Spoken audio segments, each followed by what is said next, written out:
you dodgy lot, and welcome to another week of Dad's Our Job TV, live on YouTube every Tuesday, 8:30. Be there, be square, YouTube, X, you name it, we're there. Anyway, that's enough of the waffle. Tonight is a live reaction to the EFL Cup game between West Ham and Southampton, and it's just finished half-time with Southampton 1, West Ham 1. An interesting lineup, including full of youngsters. Max Kilman is captain, and it seems like, although we look like we're going to be going out at the Cup before even ball's been kicked, we're very, very much in this tie. But first, I think it's time for a word from our sponsors before we get our guests in. Are you a West Ham fan? Losing sleep over transfer rumours? Refreshing X every 7 seconds? Ordering your fur kebab because another deal has hit a snag? Then try the all-new Naturally Unnatural Naturist Natural Nature Pills. Clinically unproven to help you ignore every exclusive from mystery ITKs. Side effects include sleeping through transfer deadline day, laughing at private jet trackers, and finally accepting that talks are ongoing means absolutely nothing. Not effective if David Southern starts negotiating after 10 PM. May cause uncontrollable optimism whenever Fabrizio Romano tweets consult can remain safely if hope lasts longer than Phil feels. Naturally Unnatural Naturist Natural Nature Pills, because supporting West Ham is already heavy enough. Good evening, chaps. How are we doing? Evening. I couldn't hear that, Adam, by the way. You're mutton deaf, Dad. Honestly, it's you're mutton. Yeah, that's it. Yeah, you're mutton. Did everyone hear that, then? What? Sorry? Did you hear that? All right. Yeah, all right. What? Get the... Yeah, all right. Oh, you're here, Trace. Hello, mate. Hello, mate. You all right? I've actually made it on time today. It's good, isn't it? Or something. So I'm here on time. I'm not sat in a cab in a random park somewhere. I'm here. All right. So you're here. No special duties going on this week, then, or nothing like that? No undercover missions. No special duties. Just the same old bog standard week for me. Oh, right. Well, that was a surprise, wasn't it? Well, do you know what? Right, I was a bit annoyed because I filmed that in the morning, and they said it's going to be released at 7:00. Can you just not say anything? So I said, yeah, not a problem. So I thought, brilliant. When it's released at 7, I'll come on the pod, be amazing, and I can talk about it, right? And I'm kind of looking on my phone going, nothing's happened. So when I jumped on the pod with you guys, I was kind of going, I can't really say anything, but I know he's here. I've seen him. But I thought I can't say a word. So it was so annoying. But yeah, it was a good experience. Oh, Yeah. What's he like then? He's a really nice bloke, quite quiet. Likes basketball. Was asking a bit about like the NBA. I said, when's the basketball come to London? So I was telling him about it. No, nice guy, pleasant guy, a nice, like, sort of quite chatty. Well, I say not chatty. Sorry, we were trying to be chatty with him. Quite at first, seemed to open up. Does seem excited to be here. Does seem very up for it. And I don't think he was used to that much social media work and sort of promotional work once a signing. I think he was just expecting to go and hold up a shirt and that was it. I drove him from Rush Green to the stadium. Plus, then he had to do a lot of stuff outside the stadium. Plus, then there was stuff inside the stadium. So it was quite a full-on experience regarding the media work for him. Yeah, but it was good. Sorry, mate? Nice to be picked to do it. It was lovely. It was really nice to be asked to do it. And at first, it was just we're just doing some promotional work, and I thought, oh, okay. They just contacted me saying we want doing some promotional work for the new season. You up for it? So I thought, yeah, I'll ask about it. So when they actually told me what it was for, I was like, holy shit! Like what the fuck? And like that, a lot of that stuff was filmed a little while ago when it was really hot and sunny. Because there's a few of us they've filmed blocks with, like other people. And so the plan is when a new signing comes, they're going to then use that to then piece it together to create like an episode. Yeah. But when we was waiting so long for a transfer, it was like every week they were kind of going, yeah, we'll be on standby for this, be on standby for that, because it was just a case of we just didn't know what was going on. They were nice. They said we weren't going to get you involved in the Man of Solomon one. I thought, yeah, cheers for that, because that could have caused a diplomatic incident. I didn't want to get involved in the Man of Solomon transfer in the slightest. Like, please don't put me near that. But yeah, so one sec. Is that your commentary coming through or mine? That's mine. Sorry. So I've got the game running in the background on my computer. Yeah. So yeah, so I filmed a lot of that a couple of months ago, but obviously that was when it was all beautiful. It was a beautiful sunny. Remember, it was really beautiful and sunny and hot. The one day we signed Pirro, what happens? It's overcast and wet and a little bit drizzly. So we had to actually reshoot some of those scenes after we'd been with him because otherwise it was a beautiful sunshine. So we had to reshoot the driving in scene, the scene where I'm driving in front of the stadium. That was all reshot. That was all redone. Oh, right. Yeah. Inside scoop. How the movie magic. Yeah, I got to see how it works on a transfer day. Not just someone holding up a shirt, actually seeing how it all works, like being at the training ground, seeing him come, having to leave in a different entrance because obviously they didn't want people to see and stuff like that. It was a very, very interesting experience and like one I'm very proud of. Like, I loved it. He didn't duck down and put a blanket over him to get out of the gates. No, but we had to go out another entrance. I'll let you know that one. We had to go out Rush Green. Yeah, because there were people. Is there another entrance? There's two, isn't there? There's two. Yeah. Oh, is there? But yeah, they had to get him out. One there, haven't you? No, I think everyone knows there's another entrance. Everyone knows. And one sec. I got married there. Don't laugh. Oh, did you? Yeah. I was the first one to have a reception. West Ham took it over because it used to be Ford's ground, and we booked the hall when it was Ford's, and Gray's Athletic used to use it. But then, obviously the wedding was in planning, and Allardyce didn't want the bar in the hall, so he changed the bar, and it all got revamped. But they kept our wedding as the last one because they honoured the agreement, right? So we was the first ones when it was all done up at West Ham.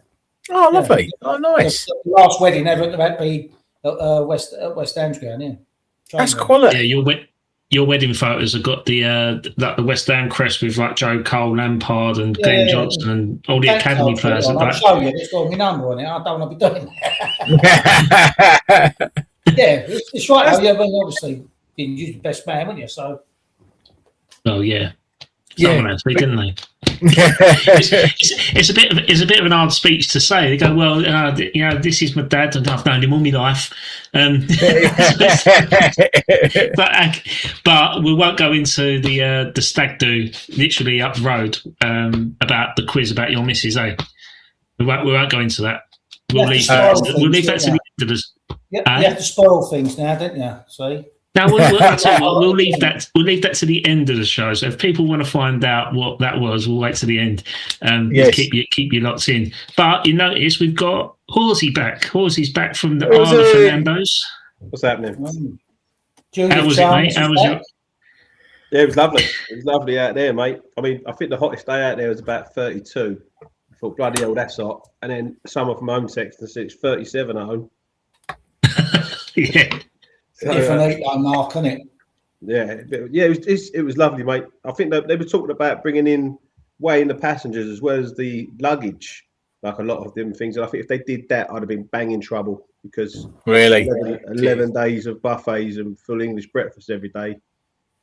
Bit bloated. Still got a lot of work to go, I think, to get some of that weight shifted already. It doesn't look like for anything on. No, you don't. It's the beer as well, isn't it? You have like a ton of beer as well on top of that. It makes you like huge, isn't it? As well. Everything. By day 3, I was already bloated. Like there was a gym there. I didn't even find out where it was. That's how interested I was. What was his surname? Bar in it, you might have gone. What's that? If you had a bar in it, you might have gone there. Oh yeah. If it had like my favourite machine, which is the vending machine, I might have had a. It was ice cream everywhere else, so it didn't matter. I got a reaction for that. There you go. Hey. we never had to use that before. No, I know. And we've had a comedian on for a long while. I was going to get into West Ham and how worrying I was about a lot of stuff, and now I'm a bit worried that these promotional videos, we're not getting the Danny Dyers and the Ray Winstons anymore. We're getting Trev. Oh, cheers. Yeah, the budget's a bit tight. They only get me. Yeah, the money's really tight up there. They only get me and the old kit man. Danny Dyer was going to get it for free. Danny Dyer. You say that, Mark. You say like you're getting him on the cheap. You've seen how these fair meter goes round on his little black cab. Yeah. I'll turn it straight on, mate.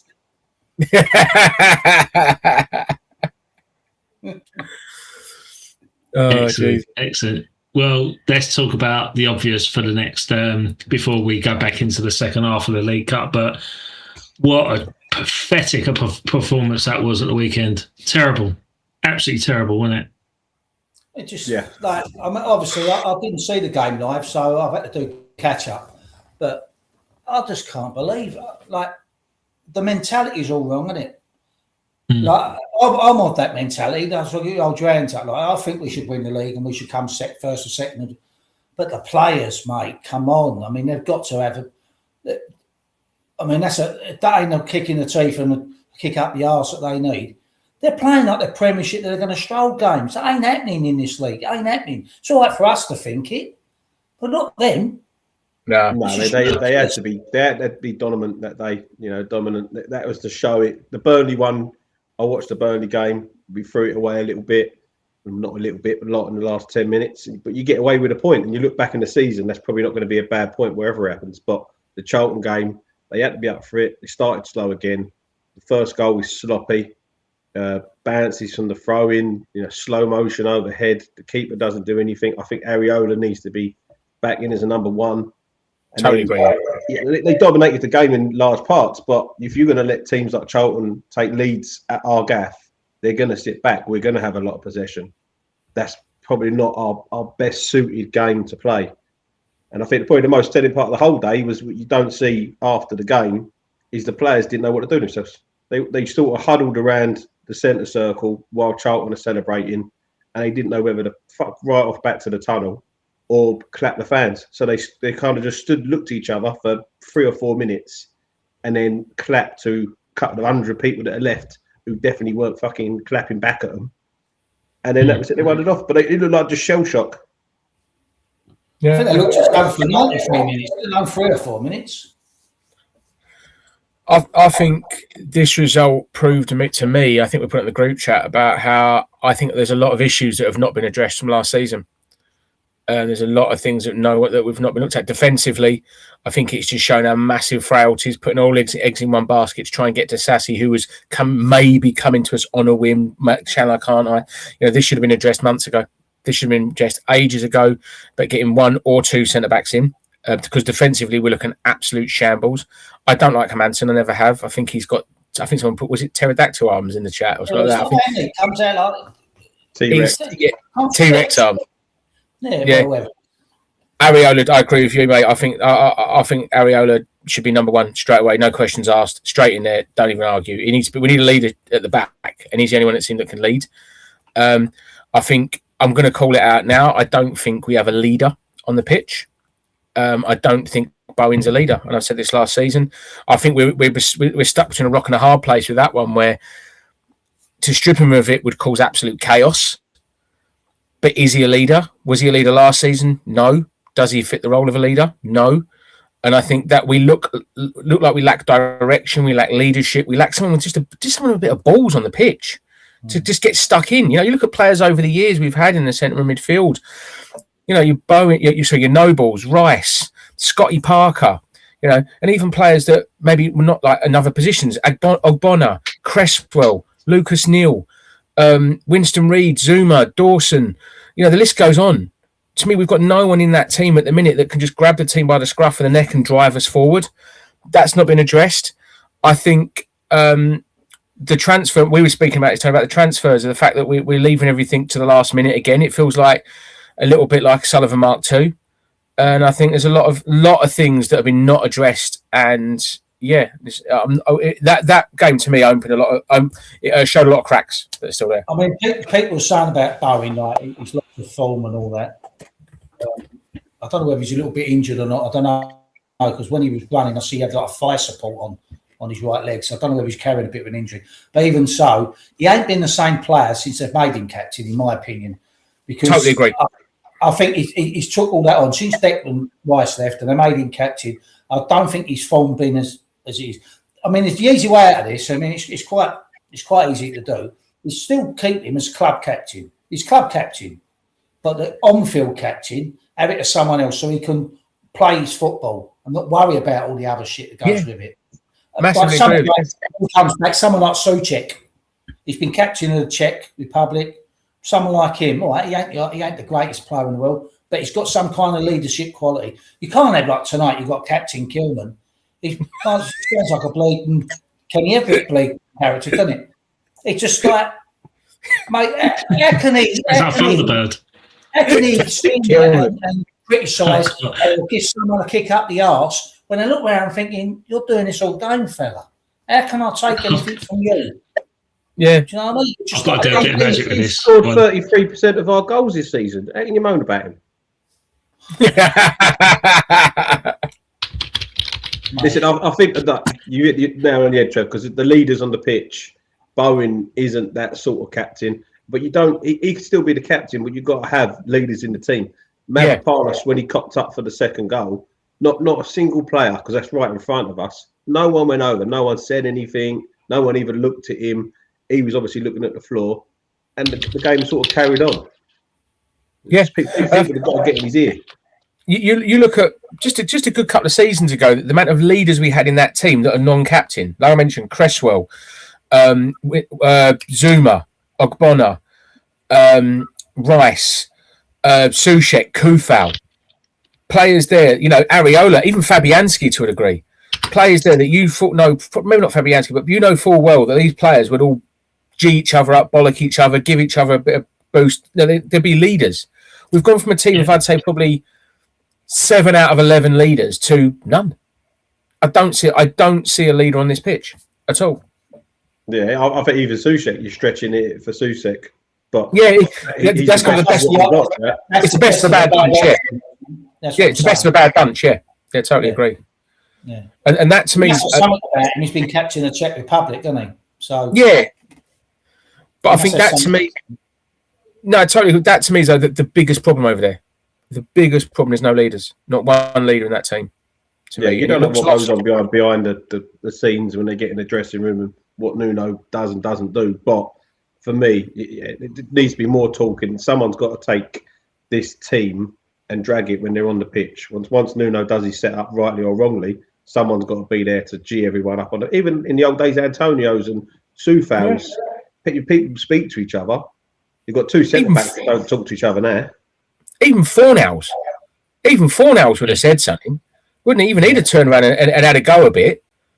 You would have understood him, but he would have said something. Yeah. You know what I mean? I think one thing that we really last game that really showed we missed Pablo. I think not having him in this. Sorry, Tone. Kick him while he's down. Talking of Captain Kilman, there he is. Look at that. Yeah, it's what we need, international rescue. It's exactly what we need this year. Tell you. Well, talking of Pablo, then, I mean, obviously he's been he needs a goal, doesn't he? So how could we help Pablo inside number 19? What can we put in Pablo? So what do you think, Pablo? Realistically, that is realistic. What can we put in Pablo's box to make him lethal in the box and get on the score sheet? Talent. Talent. Yeah. I'll throw this out to the chat and say what can be put in Pablo to help him. I'm flicking between the games as well. Yeah. No, we'll bring this back up. If people can put some suggestions in the chat about what we can put in Pablo's box to help him get off the score sheet. What? Belly button. Belly button. He looks like a Teletubby at the minute. What we put in Pablo? Christ, what can we put inside number 19? Let's see what we can do. So we'll let the chat go and we'll let them crack on with it. But yeah, I think missing Pablo. If you're missing Pablo and losing the game, then there's a problem, right? That's the overall feeling that we're relying on this guy now. I mean, I'm having banter with you about Pablo, and I do want him to succeed. He plays for West Ham. I want everyone to succeed, but he's. I think everyone does, yeah.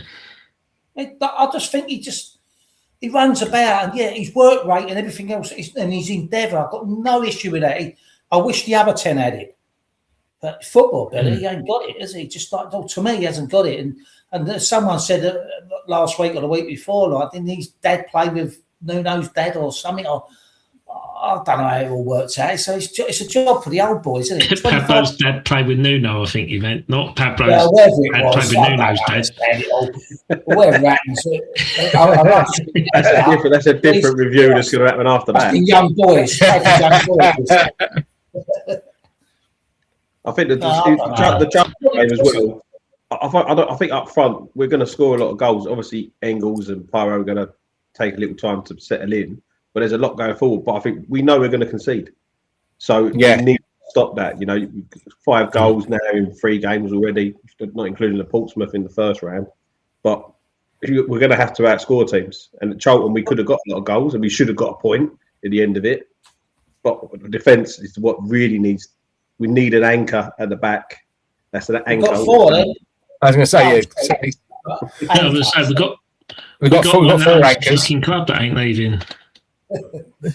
Now, all joking aside, this is what I've said, and I've said this previously. I'm on an old record, but that's what pre-season's about. Get your business done early. Get them on the pitch. Get formations. Get combinations working together. No, we wait till real game time. You know what I mean? And we gamble and hope it comes off. They hung their hopes on Diassi. They hang everything on Diassi, thinking they'll get him back. He ain't come back. And you're going to struggle to get anyone of that sort of ilk. I thought I've just seen that. It's 2-1 to Southampton. Is that? No, it's 1-1 still, isn't it? No, it's 2-1 to West Ham. West Ham just scored. Oh, my stream must be behind. Hold on, wait there. Pablo, come on. No, you Sky Sports, you mean, Trev? Oh, sorry, my screen of Sky Sports. Yes, sorry. Of course, that's exactly what I meant. Did you get all that? Did you get that? Yeah. Yes. Yeah, the caddy is doing it. And what's your address again, Trev? I'm going to do a door getting kicked down now, aren't I? I'm listening to it. Radio 5 Live, man. I don't know what you're talking about. Listen to it on the radio. BBC London. BBC London, that's the one, yeah. And it's Ajala again. Josh Ajala has scored again. What a debut for the youngster. It starts Saturday. Now, what a contrast it is. I think this is just a clear indication. This is just a clear indication of playing people that want to play for the fucking club, isn't it? You've got a team there that when we looked at that starting lineup, we thought, I'll tell you what, he's throwing this cup. But I'll tell you what, when you start playing boys that want to play for this club, play for the badge, this is the result you get. Not saying, it's a bit early, it's 52 minutes, but we've got a whole half hour left to play. When it finishes 6-2, we'll come back to this one. Yeah, when it finishes 6-2. But at the end of the day, that's what we want to see. That this West Ham team that we're watching now is brilliant. It's what we can get behind. We can't be backing players that don't want to be here. If they don't want to be here, just fuck them off over the next week. Just get rid of them. If Mavropanos don't really want to be here as much as he is hammering here, let him go back to Germany. If Tatty don't want to be here, send him to Italy again. Just get rid of them and start promoting these boys that are doing well. Well, it's the guys at the moment who are still there that we definitely don't want to be there. If they're training with the first team, they shouldn't be at all. They should be not training at all. They should be training on their own. The Alvarez and Tadibos. Don't speak to them. They're not part of us. Get on with it with our club. I get to see the goal now. Yeah. Yeah, you're on Sky Sports News, aren't you, Mark? Yeah. No, I know what you mean. You just want people that want to be. I totally agree. You just want people that want to be there. And there's no. I think isn't it, out of most of the signings that who was the last director of football? What was his name again? Tim Stuyton. Quite a lot. If you look at quite a lot of Tim Stuyton's transfers, they've all seemed to have had an attitude problem. All don't seem to want to be there anymore. Yeah, I think Mavropanos is probably the only one that hasn't had an attitude problem. But he's just clearly not good enough. I mean, since he's come through the door, his first season under Moyes was tragic. No. I just see Panos has only got better when he had Disasi, and the same with Scholes. As soon as you put Kilman back in, both of them players have gone to pot. Now, what's that tell you? I mean, no, I totally agree with you. Like, you started last season, Mavropanos, you'd think he's got to go. He's diabolical. Totally agree. And then as soon as Disasi comes in, someone strong alongside him that could lead the back line, take charge, what we needed. All of a sudden, the Mavropanos, the weight was off his shoulders, and ended up being hammer of the year. And I think that goes back to what I was saying about we need leaders. Yeah, is that more? He was the anchor behind him. Like, he let him step up a little bit. Diassi swept up everything behind. Even the Scholes thing at the moment was that for the Charlton game, he had so much space going forward, but his game ain't going forward where he was. So he had a lot of the ball down that left-hand side, but he's not going to take people on. He weren't the guy that was going to swing them crosses in like Juve would. And that people were getting very frustrated with that. And I think he's got a good player in him, but there's only so much he does. Yeah, I totally agree. I mean, he's only young, and you can't criticise him too much because you're ruining him. You know what I mean? But he's made a couple of wickets. He has made a couple of wickets, but I still think he's been chucked in the deep end. He should ease him in. But at the moment, he's our first choice left back. Yeah, there's no easing in, is there? This whole team's got to build confidence. The team needs confidence. If we start winning games and if they start to get on a run, which you can do in this league, there is a good team in there. There's a lot of youth in there to come and fill gaps when they're needed. Like Jala today, if he's having a bit of a blinder. But at the same time, you feel like it can go the other way. We know without confidence that it can hit Mavropanos and Kilman, and they can be calamitous for us. Kilman's a calamity anyway. I'm sorry. Kilman didn't work the first when we first got him. He had like one or two good games, and that's it. Kilman just hasn't worked. The only reason we're playing is because we've got no one else. You don't think he'd be good enough for this league, though, Trev? He should be, right? Surely. It should be, but has he been so far? No, and I think it's proving it. I think it's proving it. Or it's either A, he's not good enough for this league, or B, him and Mavropanos just don't work. It's one of the two. Which matters, which probably includes the goalie as well, because the goalie's still in part of that back line.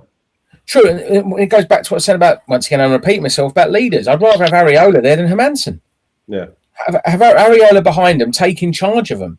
Hermansen does not strike me as that sort of person. Don't you think there's something untoward about this Areola not playing today? Yeah, I think it's very strange. I was saying that earlier.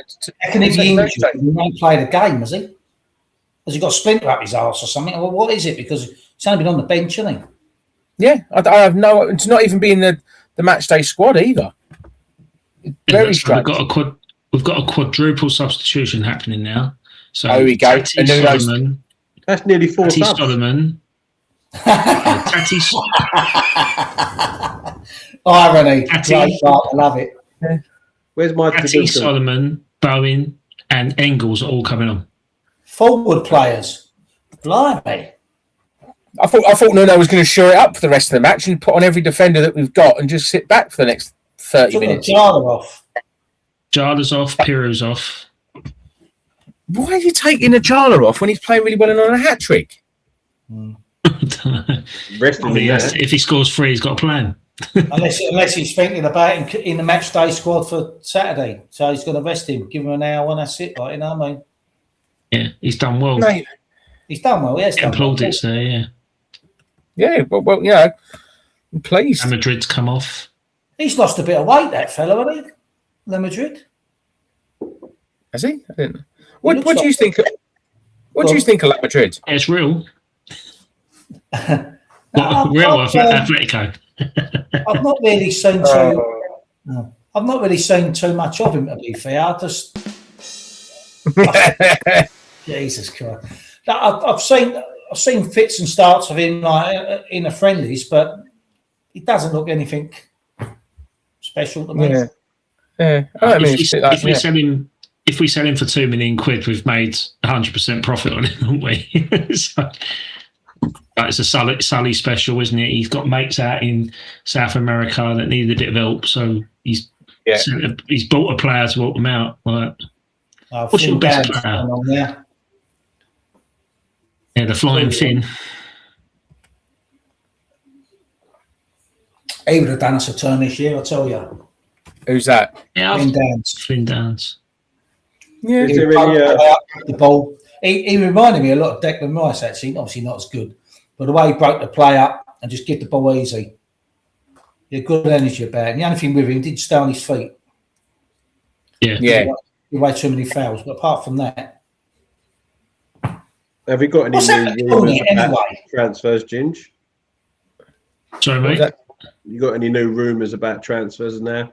I mean, what's only like a week away finishes? Yeah, it's a week away. I know Ryan Nelson is pretty much Ryan Nelson. That's the Blackburn defender, isn't it? Reece Nelson. He's pretty much done. He's pretty much done deal. It's just West Ham giving the green light for it because they're looking at this Norwegian kid, Osto in Norway. He plays for Viking or something. They're really waiting for this guy, and if they don't get him, they'll get Reece Nelson. So, but I'd actually get Reece Nelson in. I think it's a permanent deal, £3 million. He's in the last year of his contract at Arsenal. 26 years old. I think he's probably a good signing. I think he'll be for us. There's a lot of outs that seems to be happening. Obviously, Alvarez has now had interest in Middle East. But you still got a knock, yeah? Yeah, it's amazing. Yeah. They've got a knock and can't play, but they can pass a fitness test, right? Yeah. And the one we've not mentioned, which obviously me and Tony can be furious about, is Earthy. Yes, Earthy left. 600 grand he went for. Is that what it is? Mm-hmm. 600 grand. They can't be hard up to 600 grand. Jesus, that's got to be the buy of the year, I tell you. He is such a good player. They've got I don't know if he's playing for Reading tonight, but no, he'd probably be cut size because he played in the Portsmouth game, didn't he? Did he play in the Portsmouth game? I don't remember. I put it up to the chat. I can't remember if he did or not. Who said about Watford looking really good last week as well? Was it you, Trev? Said Watford really impressed you? No, it weren't me. One of you said it, but they're 4-0 down at home to Peterborough tonight. Really? What are the scores, Georgie? What Marky Hawes on the doors? Marky Hawes? What are the scores? Marky Hawes. Scores are West Ham 2-1 up. Who else you want to know? Wolves are 2 up. Yeah. Let's get Sky Sports up. England are winning. Nothing too shocking, really. Millwall winning. Yeah, Millwall beating Cambridge, didn't they, in the Neil Harris derby? Yeah. Brentford fresh at Birmingham. So the only other news that broke this evening was the death of Dolly Parton, wasn't it? How did she die? How did she die? Here we go. Here we go. Let him go. Let the man. I think she tumbled out of bed and stumbled in the kitchen. Yay! You've been working 9 till 5 on that joke. Hey! You've ruined my next joke now. Thank you. Her time of death was 4:51. Yeah, 1 to 5. I will exhaust this drum roll. I will do it. No, but in terms of West Ham stuff, I know Tadibo is on his way out. I think a Premier League club have come in for him, and I believe it might be Man United. Wow. might be Man United that come in for him. I think it's a loan with a permanent. We got him for like 30 mil or something, right? 25 mil we got him for. Thing is, like, we all laugh about him, right? But I know he's a nutcase, he's a bit of a fruit cut. But on his day, he's a good defender. I said to you a couple of times, Adam, I thought at times he was our best defender we had.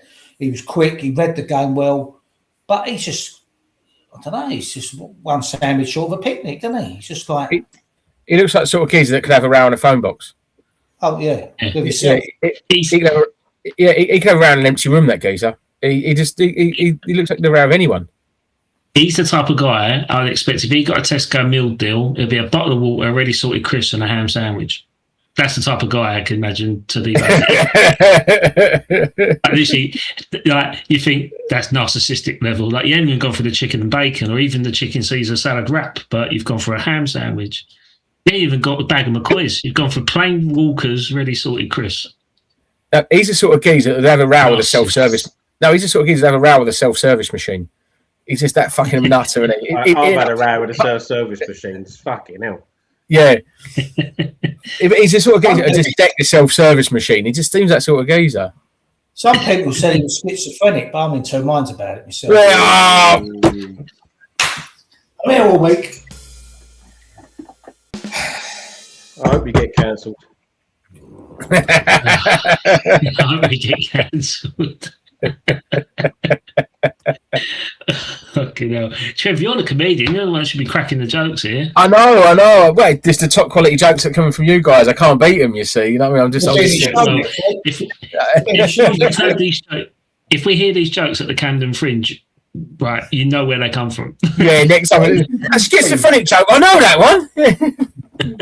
That one before, mate. Taking the mic. What was that? Who's mentioning Fringe? Taking the mic. I don't know. It's 2v2 here, Dad, to be fair. Yeah. Hold on. There we go. That's better. Yeah. I think me and you had got the same haircut. I need a haircut. Yes. It's long for me.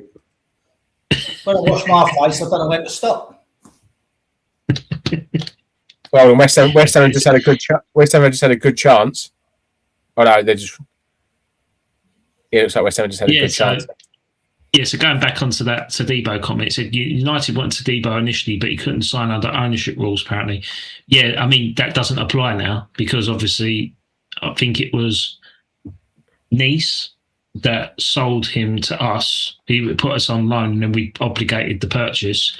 And then Man United can buy him off us now. So that'd be a bit of a freebie. So I'm just saying that's just speculation in terms of the Man United stuff. But I believe he's close to Marseille move. That's the most odds-on thing that's going to happen there. But other outgoings, I mean, I think anyone that's in the last year of their contracts, I think you'd have to look at them in terms of going, making their way out the door. Max Cornet, you were talking about Cornet earlier. I think he'll be out on his toes. James Ward-Prowse is not in the squad tonight, even though he played against Portsmouth, but I believe he'll be on his way. Caden Casey, another youth player that's going to be going. I think Stevenage are in for him at the moment. Areola, another one. You say he's not made the squad tonight because of a calf injury. I think he's on his toes because we've been linked with another goalkeeper. I think it came out earlier or late last night that Nick Pope was being touted to come. So, I said about him the other way, didn't I? A couple of years ago, he was good. I don't know about now. I said that the other. I think Newcastle fans will be happy to see the back of him from what I've seen, and they've done like a highlights reel of all his mistakes and fumbles, and it does really turn you off getting him in. Oh, really? I didn't realise he hadn't made that mistake. Yeah, their keepers. Yeah, like another Roberto. Yeah, the way Herrick's playing now, I'd question whether we need another goalkeeper. If we need a striker, we probably should have gone for that Will Lancashire. When he's on the halfway line, chested the ball out.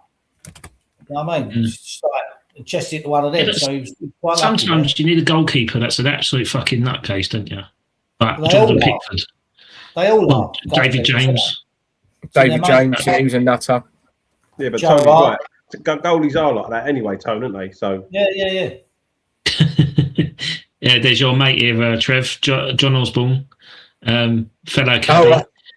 I wish Ajala never got his brace. We'll send him on man to Stevenage next week. Yeah, that is true. That is so true, actually. Yeah, he's gone now, yeah. Nuno's had a phone call. Take him off before he gets injured. Yeah, we've had Stevenage on the phone. He's on his way. Send him straight there. Herrick's just pulled up with calf strain. Oh, brilliant. I was just watching it. Ben Herrick.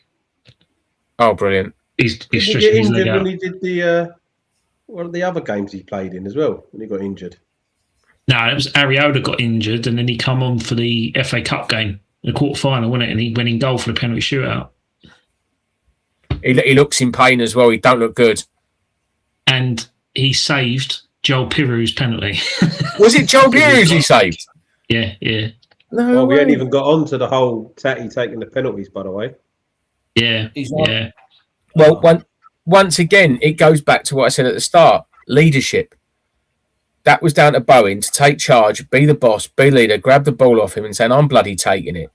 But you can't be. You must be designated penalty taker, because when we got the penalty and it's 92nd minute, you know the opposition players are going all over the ref and the players and the penalty spot. Tatty grabbed the ball straight away, and I thought maybe he'll grab it and Bowen will pick it up once it all calmed down. But Bowen was about 20 yards back. He was never interested in getting the ball. He must to say that. This stuttering, spluttering and all that, and Paquette had done it and all that. What's wrong with running up, putting your foot through the ball? I'd rather you do that. You know what I mean? But even though when you watched that penalty, did you see their player? He was inside the box about 2 yards from.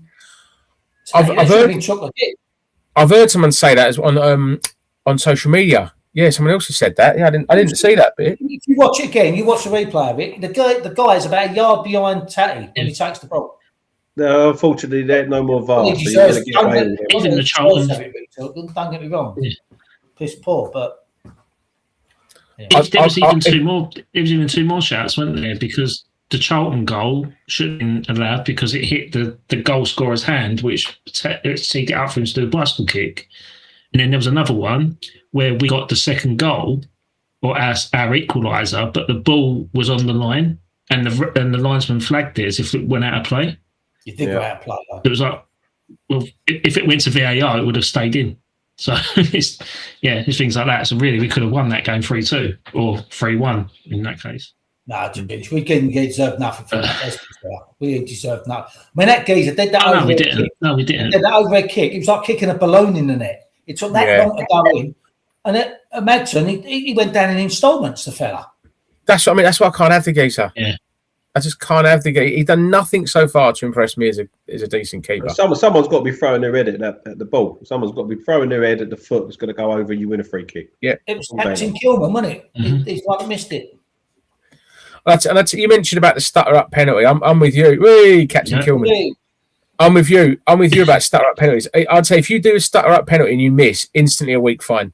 Instant. No questions asked. You're getting a week's fine. You run up, you pick your spot, you larrup it in. I don't want none of this jiggery poke. We're running up, slowing down, speeding up. Because if you miss it, you make yourself look a mug. Instant week fine for me. Yeah, you're all right, crap. Surely the whole world saw that when England missed all the penalties against Italy. Yeah. The abuse they got. Why would you carry on doing it? I know Harry Kane done it in the World Cup, one of his pens. He missed one, didn't he? And he missed it. Right?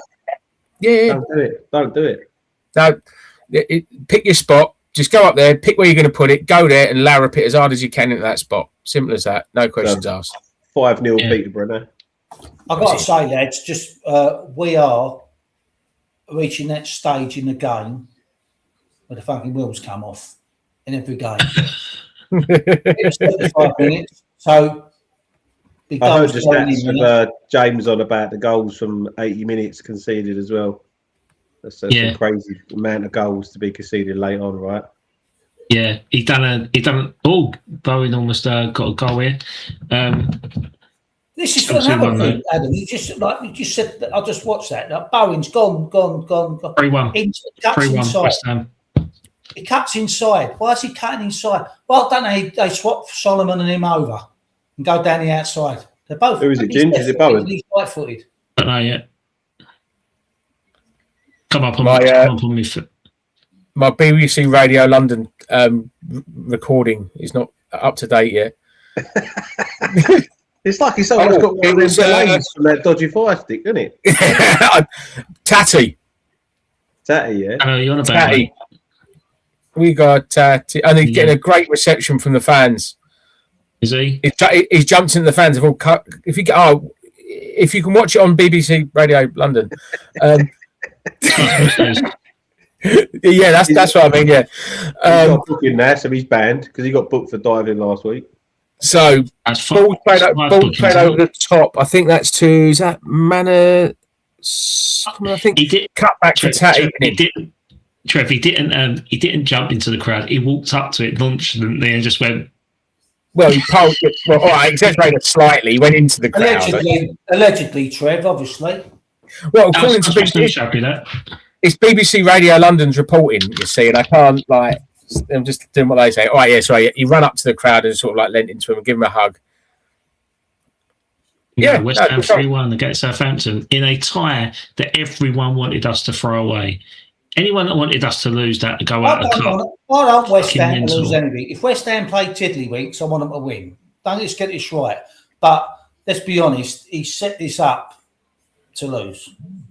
This is a masterclass today. You should pick the moment there where Tone called it on and said, "This is where we're going to be crap," and it's 3-1 West Ham. Mark, we had a 2-goal lead against Burnley with 82 minutes gone. So don't laugh. So he's going to take. He's going to put. He's going to put a lot of this there.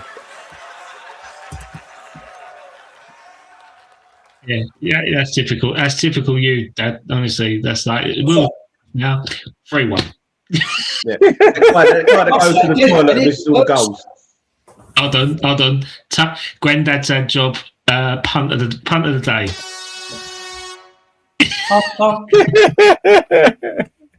Well, talking of someone doing their job, I wonder what DOJJY's been up to this week.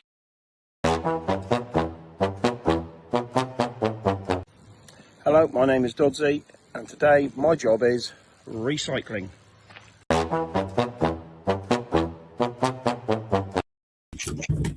don't know what you're paying him, but it ain't enough. Hold on. Shit.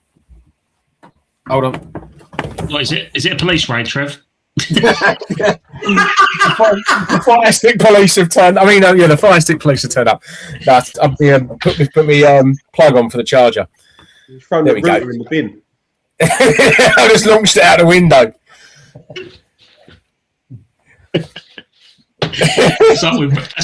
That's like when Rodney gets Tony Angelino sausage out of his things and realises what it is. It's like...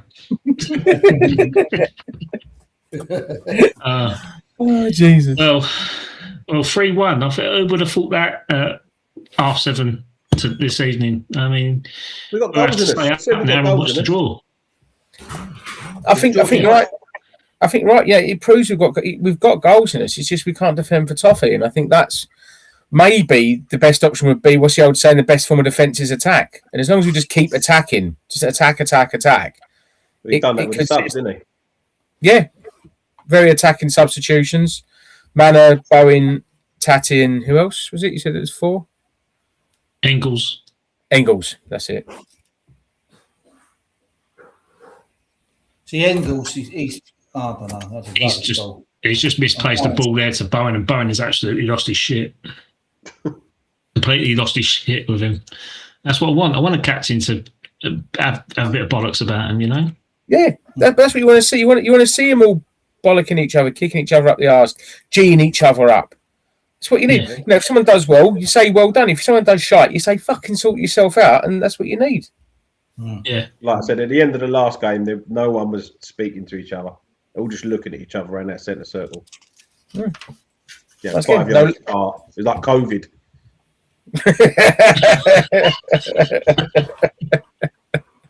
Once again, no leaders. A lot of people stayed as well. And you're thinking like, why are you staying? I was like, come, let's go get a beer. You know, with my dad and Nigel and that lot going, no, I'm staying right here and I'm giving what I fucking think of them. Give it all that. Well, where the Leeds go? No, this is the Charlton game. Oh, was you there at the Charlton game then? Yeah. Oh, you was back then. Oh, right. Sorry, I didn't realise that. It's all right. It's nice to be recognised when you're available. Well, no, I didn't know if you was away for a week or 10 days. So getting away from this then, how long do you give Areola? Do you give Nuno? I'd get rid of him tonight, even though he's won, personally. I've said 5 league games. I think if things ain't improved drastically by this England break, I reckon he'd be gone. That's September, middle of September. Millwall game will be the last one. I mean, the Millwall game's a big game, no matter what we do between now and then, right? Yeah, that's a must. That's a must win. It's a zero tolerance must win. Zero. It's win. Yeah, who we got there for kick, bollock, and run to play against Millwall? Who would you want in your trenches here on this pitch at the moment? Probably Alford. That's about it, isn't it? Who else has got anything about them? Bowen. Tatty. I think Bowen would. Tatty gets sent off, wouldn't he? Let's be fair. Tatty end up in a row.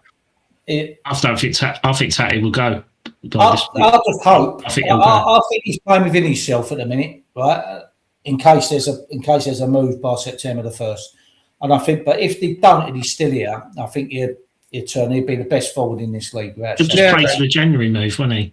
Well, all right, it may be, but like it'd be up till Christmas. At least we're going to get him up to Christmas, won't we? You know what I mean? Yeah, but if he ain't playing well, no one's going to fucking want him anyway. So he can't play within himself. He's got to be playing himself. Oh, I mean, now he don't want to get injured. Now I think there's players that don't want to put themselves out and get injured. Yeah, I think when you look at Tatty, he could have conformed to the Alvarez, the Diouf, the Sadibo sort of blueprint, couldn't he? And he could have made himself unavailable for selection, and he hasn't. So I think, probably just being a bit.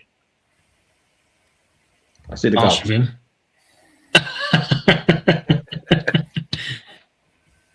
I wonder what you was cheering then. Yeah, I was cheering. Watford got one back against Peterborough at all. He's not going to get sacked. The manager survived. Well, because he scored. Yeah. Look at the other score. There's some decent others. Norwich beating Cardiff. Middlesbrough beating Doncaster. Barnsley are winning. There's some decent results. Big one, Simon, is that Celtic are 3-0 up from the first leg against Lask at LASK. And they're losing 3-1. So there's a chance they go out now. Celtic are? Yeah, they went 1-0 up as well. So they were 4-0 up on Ag Group, and now it's 4-3. About 25 minutes left of that one. Bloody hell. Well, they were all giving it Berties, weren't they? When they were all giving it Berties, like when obviously my tweet got a lot of attention on Saturday from Celtic fans, and it hit 800,000 views. Wow! And I kind of had to they like do a reaction video. Definitely. I think they were just views. I think it was just a matter of Celtic fans laughing that they feel that they pulled their pants down for getting 22 million for Engels, and then I done a reaction video and I went, look, listen, if you think we've had our pants pulled down for £22 million, I think Gilman we bought for 40, so that's almost double what Engels was. Yeah. And we've just sold Fernandes and Somerville for £150 million between them, and it's 4-1. Is it 4-1? I'm not even joking. 4-1. 4-1 to the Hammers. This is unbelievable. Good for a draw now, surely. I mean, we in Dad's eyes, we could still lose 5-4, yeah? Nuno's Can't take the draw. It goes to penalties. So ball out to Bowen. Standard Bowen goal. Cutting on the left-hand side. Yeah, good goal. According to BBC Radio London. Well, what have we learned here then? Hey? Got good visual on that, Trev. It's BBC London commentary. It's live. They're typing it in. The commentary is so good. They're giving you a visual image. Who's the commentator on there nowadays then? Jimmy Hill. I think Jimmy Hill. Jimmy Hill still there. Jimmy Hill. Jimmy Hill still there. Who else? Des Lynham. Dishy Des is on there, and Jimmy Greaves. There we go. Right. It's all the gyms. All the gyms. Yeah. Yeah. Jim Bowen. Savile. Jim McDonald. Jim McDonald. Wow. Northern Irish correspondent. He's got subtitles just from. Not for the Corrie fans out there. He's got subtitles just for himself, Jim McDonald. Yeah. Is the draw tonight, James? 4-1. Yeah, 10:15. We get City away. Yeah. Oh, That's normally what happens. City or Liverpool Southampton away. fans are leaving early. It looked like they left early from the first minute because their empty stadium. Well, I think this kind of saves Nuno for another week, doesn't it? You know, I hope got goals. With this game, it doesn't show us anything. We know how good we are going forward. We know that. What's that? don't let Bowen go on the left foot like that. It's too easy. But it's defensively, and I still think. Sorry, Dad. I love the fact that you're celebrating despite being within the 2 minutes of us.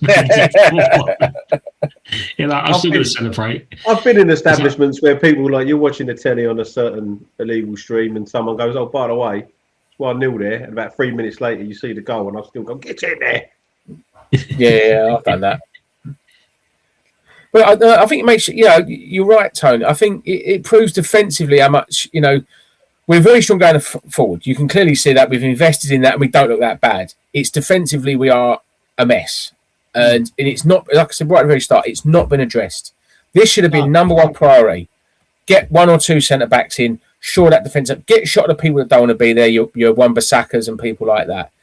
To me, this has been left standing, almost like Sullivan style, lastminute.com. Let's throw some shit at the wall and see what sticks. That's exactly right.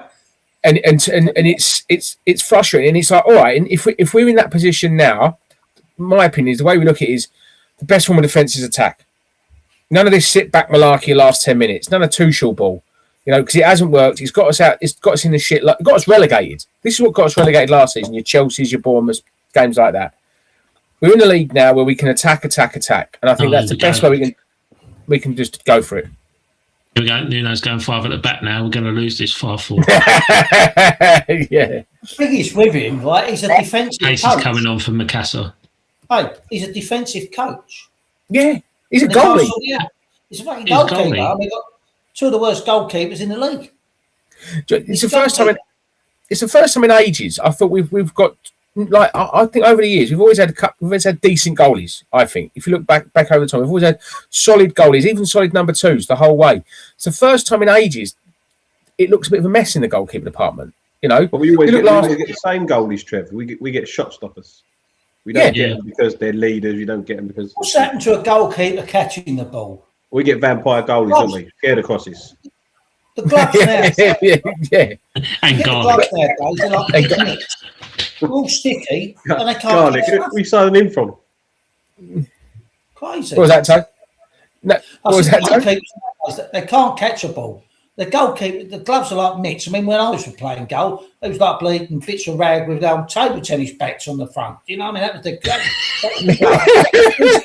was it's like Sondico bleeding things. You stick, pick the ball up, it sticks. So they can't catch Soddle. Wait, Tony, you've got to give everyone a chance to have a little gag about how long ago you were playing football. So when you were playing football, the ball was a cardboard box.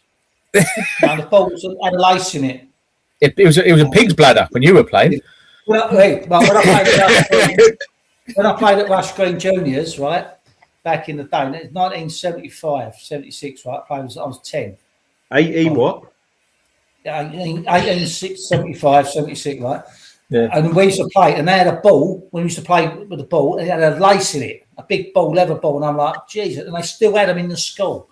We had to play with it. They were quite heavy as well, to be fair. What? Still got them there in Rush Green, haven't they, Mark? They all got knocked over into my garden. I think that's what I grew up playing with. But keepers wise though, we look. I think this has been the weakest sort of group of keepers we've had for a long time, and defensively we look weak. We look very, very weak. So it needs to get addressed fast. His confidence comes from the back. I mean, I'm not being funny, but he's a good young keeper. He's light years ahead. He's light years ahead of any goalkeeper that we've ever had. He really is. Well, yeah. But not tonight. He's not, because he's making some rash decisions and he's getting away with it left, right, and centre. I mean, he's spilt a couple. This is a Southampton team. Away with it. It's a Southampton team. This is a Southampton team that demolished Stoke at the weekend. Not the same team, is it? Yeah, it was the same I think it's starting a pretty lineup. strong team you put out, yeah. Same starting lineup. Is it the same lineup? It was a strong lineup. And obviously, there's no Harwood Bellis, but he didn't play at the weekend either. He's off to Villa. I don't think Villa can afford him. Well, Villa are buying everyone, so they can't afford surely someone. They've got to sell someone again to be able to buy Harwood Bellis. Really? Yeah, I didn't know that. How was Spurs bought another player and all? How is Spurs spending all that money? Watkins is going to. I've got two questions there. Sorry, go on. Go on. No, go on. Well, when should I answer first? One of them. Go on, Ozzy. Well, I don't know. I couldn't hear both the questions. I was going to say about Tottenham have spent another 85 mil today. So £300 million they've spent this summer. Money. Because this is something that West Ham could have done, is own the stadium and basically have all the commercial rights in it. So what they've done with their new stadium is, yes, they've gone £1 billion in debt, but they've mortgaged that so it's affordable payments over the next 10 to 15 years. So they're getting everything. They're getting everything from that, from the concerts, from the NFL, from the race day that they have there, from the cheese and wine glass barrier ports in the tunnel. the skywalk, they're milking it, and the amount of commercialisation they've got with that and the income from it, they're loaded. So that's what they get. That's how they're getting around these financial fair play rules. Yeah, same like Chelsea. They're a sustainable club to financially spend £300 million a season. That is interesting. I must admit, I didn't know that. So do you know what's the problem with Villa then? Are they just overspent on wages? Yeah. So, but when you think of where Villa were, let's say around COVID or just before COVID, they got promoted to the Premier League through the playoffs, and then they stayed up on the skin of their teeth because VAR didn't work, right? And they drew against us. They drew against us on the last game of the season.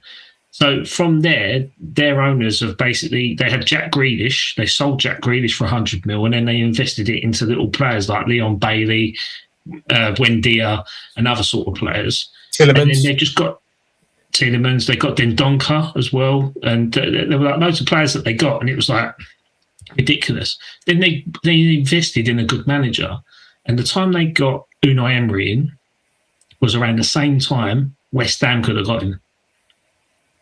Wow. David Sullivan couldn't interact with Unai Emery because of his dialect, because of his language and stuff like that. We could get Pep Guardiola, right, and it will make no fucking difference. The apple starts at the top, and it don't fall that far, because if our board's clueless, that makes our recruitment clueless, it makes our manager clueless, which makes our team clueless. It's exactly what's happening. Until he's got stability. What's that analogy again?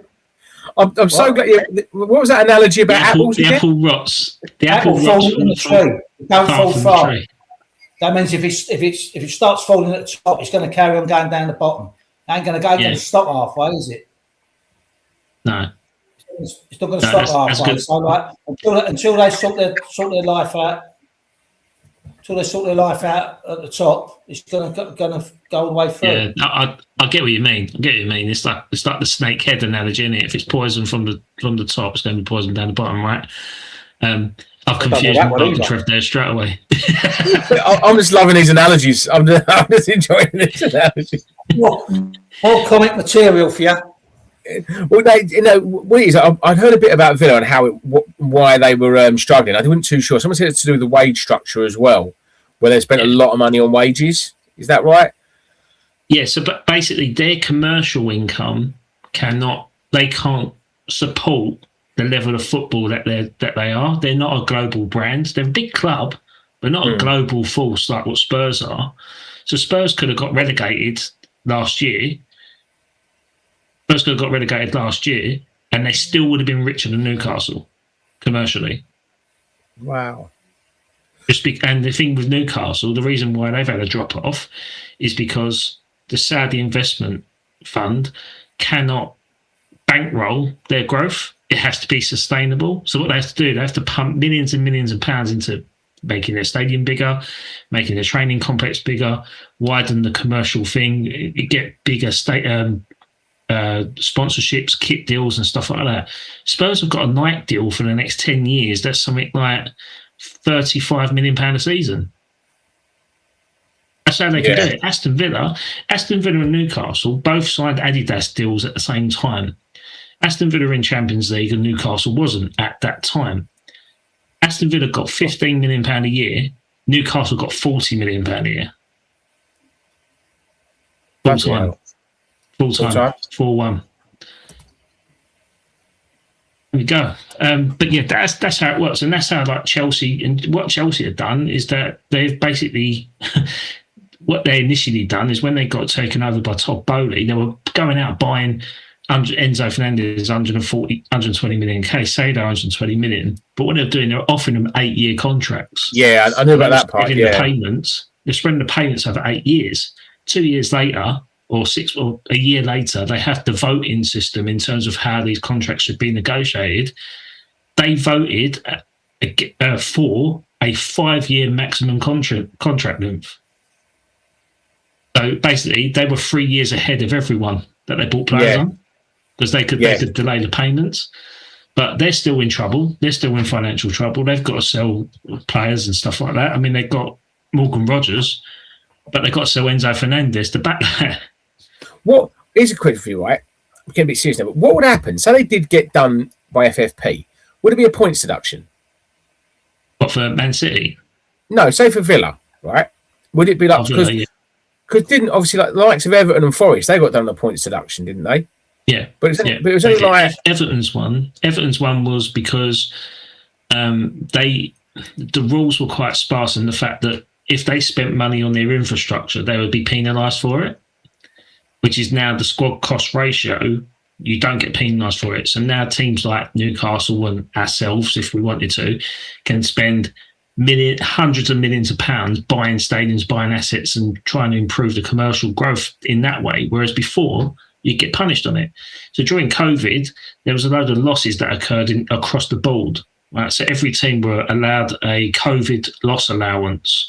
I think West Ham put in £30 million loss allowance, Tottenham, Aston Villa and everything. Everton tried to do £180 million loss allowance through COVID. And everyone was like, well, why is that? He goes, well, we're building their stadium. I mean, no. That don't count. So obviously they kind of got found out about that, trying to use that loss, and later down the line they couldn't spend because they were investing in their own infrastructure. So they were doing the right thing, really. Yeah. And they got punished for it. And Burnley's one, I think was it Burnley or Nottingham Forest? Nottingham Forest again. So Forest again, they went out and spent loads of money. And they were using Olympiacos, their sister club, as a kind of engineer to get cheaper players. So that's how that worked out. And they got points deduction. But when you think long term, that season they stayed up by the skin of their teeth. The following season they qualified for Europe. Well, that's what I was kind of thinking with regard. That's what I was thinking regarding Villa. Wouldn't it have been like if it was possible? And obviously, I don't know how the points deduction, how they work out how many points do you get deducted. Couldn't someone say to Villa, just keep the fucking players? You're going to get deducted 7-8 points, but you're still going to keep your squad. And I might go, all right. You know what I mean? Because then, if, for example, they're still in Europe, so with that squad that they've got, someone's like, well, we've got a chance of winning, say, the Europa League or doing well in it, and even getting into the Conference League another again, because they've got a bloody strong squad.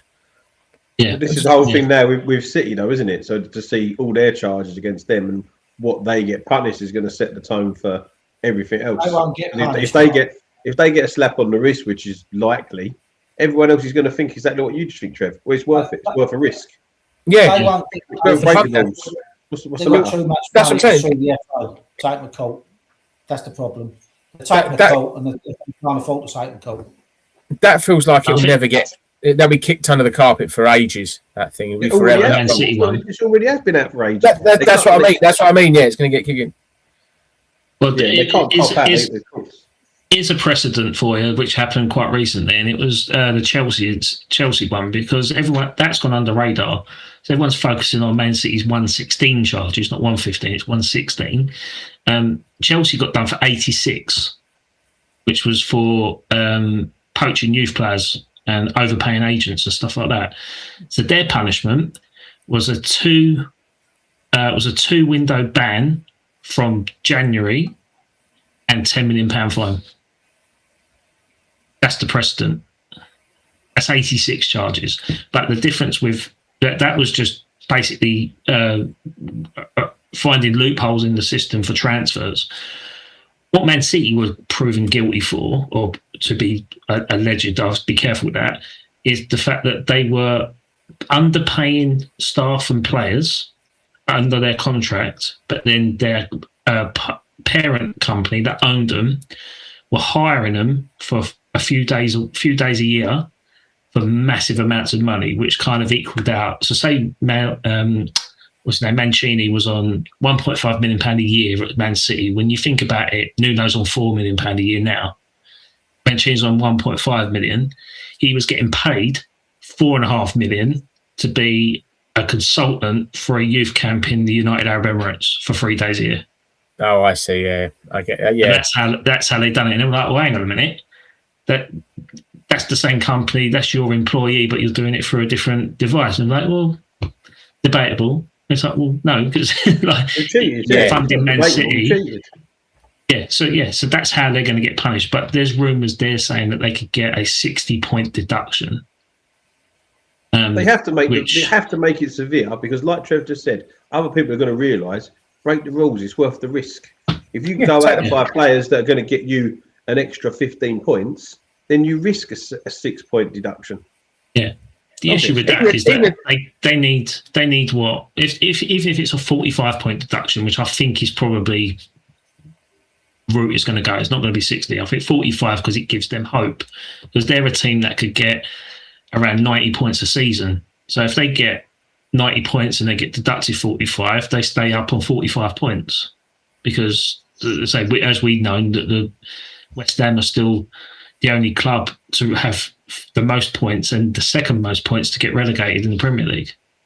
Yeah, record breakers, baby. Yeah, we set the standard.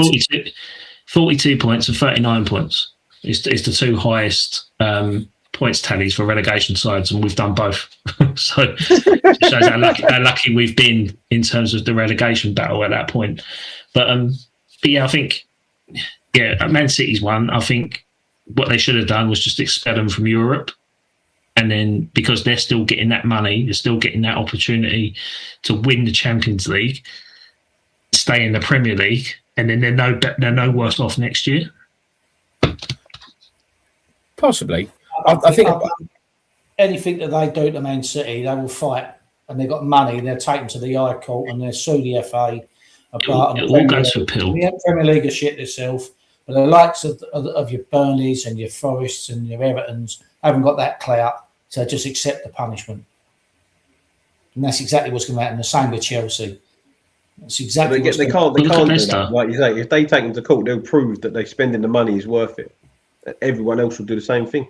Yeah. But it cost the FA Premier League, it cost them too much to take them to court.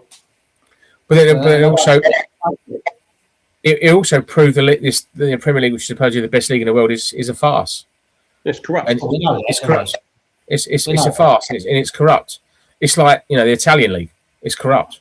Allegedly.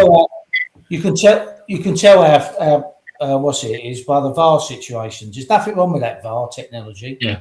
The people running it, and they're bending rules, and you can see some of the things that were took off, points that took off, penalties that were given. Mate, it's just ridiculous.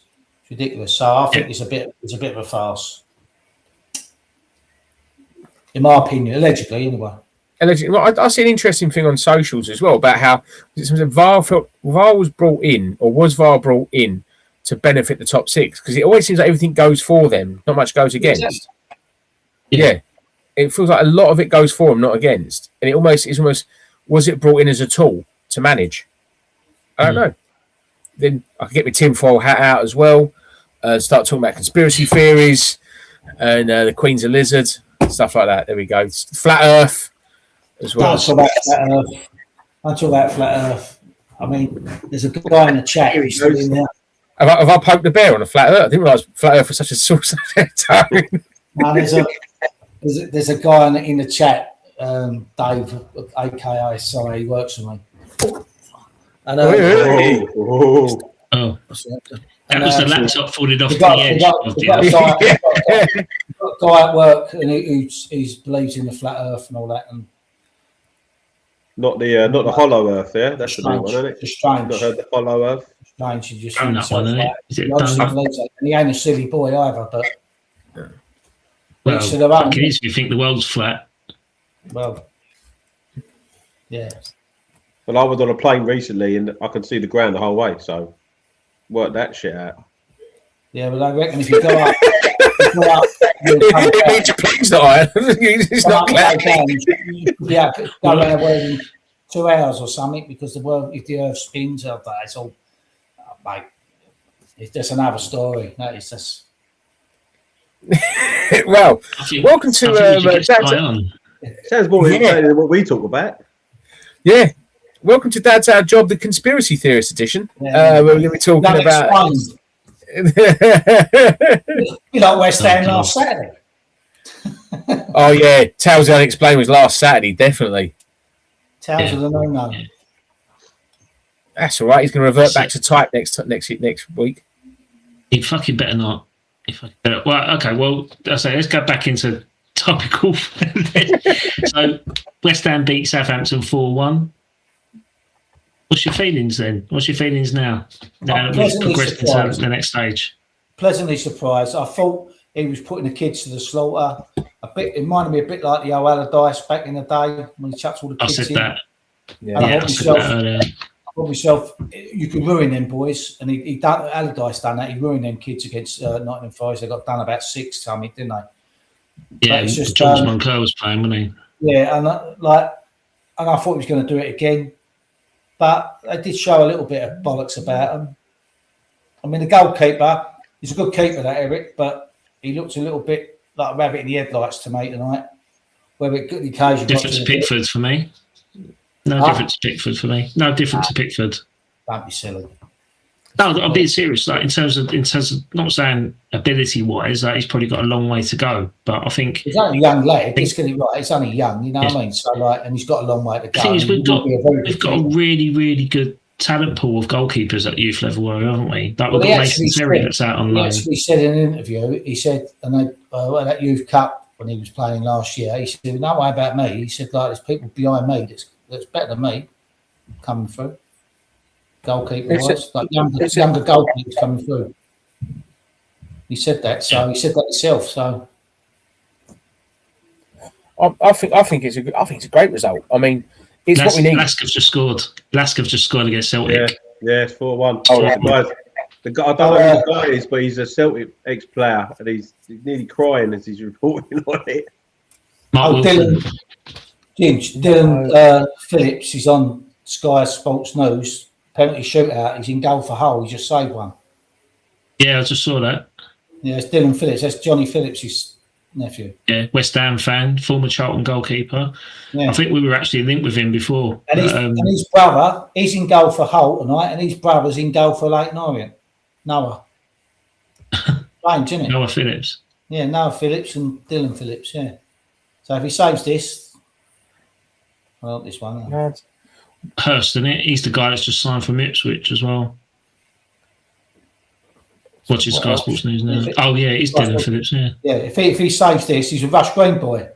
He goes. You go down the avenues. Mark. Saved it. You probably know him, didn't you? Yeah. Know him at all, Dylan. Good, Dylan. I can't see this. Let us know. Sky Sports News. You can watch this one, Trev. Don't know what you're talking about, mate. Another conspiracy on BBC Radio London. 5 Live. He said 5 Live. 5 Live. One sec. I just got to. Where the freaking hell is it?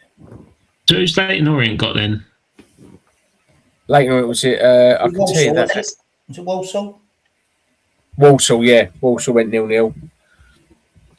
Other results. They're both in penalty shootouts. Yeah. Gone through. I would have gone through. Yeah. There you go. West Ham fan, Phillips, Leeds Hull. But I think our result is. I think that is just a massive kick up the arse to the other players that just haven't been performing. Confidence booster, right? So it's only 100%. I don't really care about the cup. We're not going to win the cup, so get the confidence we can from this. If we get a half draw, the next one, I don't know, another championship team or something, or one of the lower Premier League teams away days.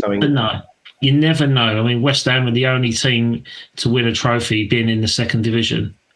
This competition, you got to play that semi-final 2 legs. So the last time we went far in it, I remember going to City and we got demolished 6-0. If it was a one-off in the FA Cup and you get to the quarters and the semis, but at some point you're going to play a very good team in the semi-final over 2 games. It's a lot. You say that, but didn't Swansea play Bradford in the final one year? And Bradford beat something like Chelsea. No, Swansea beat Chelsea, but Bradford beat a Premier League team to get to the final. They were League One at the time. Yeah, I think it's hard. I think we've got to concentrate on the league, but it's confidence booster. Is there anyone you'd like to get in the draw? Millwall. Apart from Millwall, maybe. The O's if they go through. Oh, yeah. The O's. Get the O's if they go through. I'm up for that. Home or away? Spurs. Either. Spurs away. Little Spurs away. Charlton. Redemption. Charlton again. Who else? Who else has gone through for tonight? So we've got Norwich, Borough, Barnsley, Sheffield United, Millwall, Lincoln beat Blackpool, Fleetwood, Ipswich. Who else? Reading. Did Earthy play? He most likely would have. Oh, I'll have a click on. I'll have a look for you. Teams. Let's have a look. Let's scroll down. Is this the last qualifying playoffs then, Mark, for Champions League? I think so. Yeah. So we could get knocked out here. Yeah. Sorry, Earthy did play. Sorry about that. Yeah. That's all right. This game in Orient, it's at the moment it's 6-5 to Orient. 0-0. Yeah. Oh, Leighton Orient's won 6-5 on penalties. So both the brothers were in goal. And both saved the penalty. And they both saved the penalty, and they've both gone through. And you want now is Hull to play Orient, didn't you? So be playing against each other. Yeah, that'd be good, wouldn't it? Yeah. That would be good. Oh, there you go. Oh, Chris Woods looks happy. I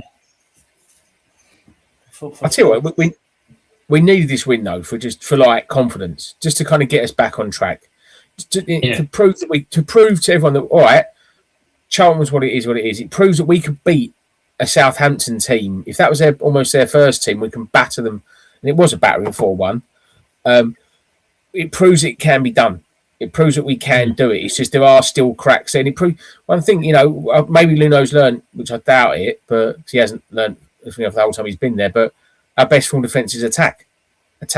Just keep attacking. Attack. That's all right, Trev. But it gets to 60 minutes, and the attacker often put a defender on. I mean, defend, and we don't know how to. Yeah, but that's what I'm saying. Yeah, but that's what I'm saying. But you look at tonight. But you look at tonight. He didn't do that. No, it's right. He put on almost 3 attackers when he didn't need to, but he went out for the kill, which is something we've not seen from Nuno. Have we? Have you ever seen that from Nuno? Oh, no, I haven't. No. And it was very. And to me, that was different. I think the only time I've seen it is when we beat Newcastle at home in November. I think we beat them 3-1 or something like that. But it's the only time I've seen it. Right. Yeah. Otherwise, it's sit back. Maybe someone's finally given him a slap round the face and said, "Mate, he can't fucking do that." But we've got. I think what we learned is the goals in games. If you're betting, bet on goals in West Ham games. Yeah, a bet on which always to concede first. But the thing is, we've got That's to concede first. With the exception of Burnley, we have conceded first in every match. We've got to strengthen that back line up before Tuesday. You can't rely. I mean, if Mavropanos is injured or whatever it is, perhaps that was what was affecting him Saturday. I don't know, but you rely on Kilman as your first choice centre half. Jesus, I mean, Gollum Beckers, he didn't do that bad today, did he? No, I thought when I saw him in the Portsmouth game, I thought he looked quite lightweight. But I think seeing it there, he looks okay. He looks like he could rough it with the best of them. And I think he's always been highly rated. I think he's always been tipped as being the next big star to come out of the academy. That future, like I say, this is what I wanted. I wanted to see all their youngsters play. I wanted to see get the best out of them and stuff, rather than going and signing another journeyman. You know, that's what I want to see. I want to see our academy proving that we're the best academy. A lot of them are there thinking they can get into this team right now. A lot of them have got to be thinking, I can get in this team. I'm good enough now. Yeah, that's what you need. Yeah, that's what you want, and I want to see it, but I don't want to see thrown into the slaughter, which could have happened today. Yeah, it could have happened today, and then their confidence is knocked. Like you're going to chuck one or two in, along with it, like or bring it like say like Jala, like obviously he looks like he can cut the mustard at this level. But keep him in and out the squad, give him like quarter of an hour, 20 minutes, half hour. That's fair enough. Don't chuck 5 in at once in a league game because you will come unstuck. Yeah, or you win 4-1. We played. Yeah, or you win 4-1. Yeah. yeah. It's a non-entity game, really, wasn't it? It was a non-entity game, really, isn't it? It's not a game. We're not going to go. You wouldn't think, oh, that's a chance we could win this cup. We're not going to win the cup, are we? No, you're right. We're not going to win. Well, let's give us confidence that we can win games. But come Saturday, you're not going to have that team playing. Dad, just say that's a false dawn. I love you. Just say wheels are going to fall off. Dad, just say wheels are going to fall off. We're not going to win a cup. Just say that. Yeah. No. Just because we'll win a cup now. Because we'll win a cup now. Because you said it, we'll win it. I'm not going to win the lottery. I'll say that. Yeah, I like that one. Yeah. I'd love it if we got to the final. We ain't. Even if we got to the semis, I'd love it. But it ain't going to happen. That'd be good. I don't even get it. As Thomas says, a much needed win. It isn't a much needed win. But if it had been a much needed win, we would have been playing the team we played on Saturday that got had their arse kicked. And then they went out and they played like that. You think, oh, perhaps all right, they could be more confident. But he's put them kids out and they've done well, but they're not going to play Saturday. Yeah. Well, they're not. And he's going to have the same team they had last Saturday. We've got Watford, haven't we? And Watford just got 5-1 Peterborough, so probably it might be a good time to do the same. Yeah. What did Watford have out? They might have had a load of kids out as well, so you don't know, do you? Yeah, that's true. You don't know. And then we've got Wolves on. We've got Derby and then Wolves, is that right? Yeah, back-to-back home games. And then Millwall. It's a Tuesday night. The Millwall one's the big one. It's a must-win. 0-2 must-win game. Just not lose. You can't lose that match. You changed your tone quickly there. It's a must-win. It's a categorical must-win. We take a draw. Because I think I just went. Must win. Hold on. This is West Ham. All right. Just don't lose. Right. Just don't lose. Play it safe. Just don't lose. And I got another fellow at work, and he's all Arsenal, but he's also Millwall. Like comes from South London, you know, and gives all the old. And that is the worst combination. That's like having Coke and milk. Yeah, well, because he's like, I support Arsenal because they come from Woolwich, not my man. I said, so anyway, it's another story, right? So he's going, now we're top of the league and all that. I said to him, it's like having Usain Bolt in a marathon. He might be leading at the start. He ain't going to be there at the end, is he? I mean, they run out of puff. I said, that's exactly what's going to happen to them. Or they put out a record, actually, thinking about it. Because they're still there in money. So you were with the flat. He wasn't the flat earther by any chance, was he? No, he wasn't. No. Oh yeah, that Wolves team.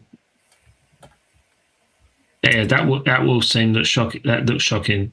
The Wolves team. I thought you were looking at Watford. Watford. Sorry, yeah, Watford. Was that their first team, or was that their reserve team? Or? Not, I wouldn't say it's their first team. No, I wouldn't say it's their first team. They only put out the ladies. It's starting to cover the cracks up, you know what I mean? Because we've still got problems. Yes, it's a good result. Don't get me wrong. It's a good result. And we've gone through, and you never know, we might end up with an easier tie. But knowing us, we get pulled against Liverpool and Man City away, like we normally do. So, and they lost at home. They lost 5-1 at home as well. 6-1, wasn't it? No, Brentford won 6-1. No, Watford Peterborough was 5-1. Yeah, Watford Peterborough 5-1. Oh yeah, Brentford Burnham 6-1. Sorry. Yeah, you're right though. It'll be typical West Ham. We'll get Liverpool, Arsenal, Man City, or Chelsea, someone like that. United. We'll get one of the big boys, and it'll just smash us. I've got a conspiracy theory with this. Allegedly. Oh, here we go. When they put their hand in the old balls. Wait a minute. Conspiracy theory. Air horn. Right. There must be a warm ball. That means you don't touch the warm balls, or there might be the cold balls. So wherever it is, don't touch that one. That's one of the top 6. Oh, are you talking about the draw? Or I was going to say you're filling with warm balls, Tom. Yeah. I want you on the side. That's what our mark theory is. When's this draw? Carabao. When's the draw? I'm just looking at it now. Carabao Cup draw 3rd round. Tell me Rod Stewart's doing it, and I'll watch it. Rod Stewart.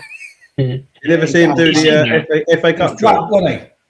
Oh, he's so drunk. It's so good. Is that like he goes? I don't remember that one. I must have looked that one up. Oh, quality, Trev. Absolutely hammered. Who did he do it with? He done it with someone. Who did he do it with? Mark? Oh, two of them, now. Both of them drunk. McAvenny or something, isn't it? Is it McAvenny? Rod Stewart FA Cup, Jordan. I'm going to get that.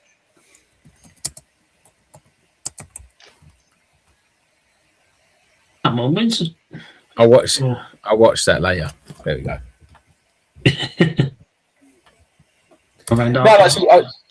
Got like the O's be good. Till 10:30. Can I be bothered to stay on to 10:30? 10's going some, isn't it? How many viewers we got? 2, 3, 9. 9. Does that include us 4? 800, not quite the 800,000 I anticipated, but none of them Celtic fans are bothered to watch us then.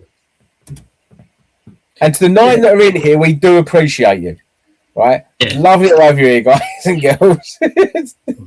10 now, 10. 10. See, we're going up. It's like the audience at my comedy nights. There we go. More. Higher. Brucey. Good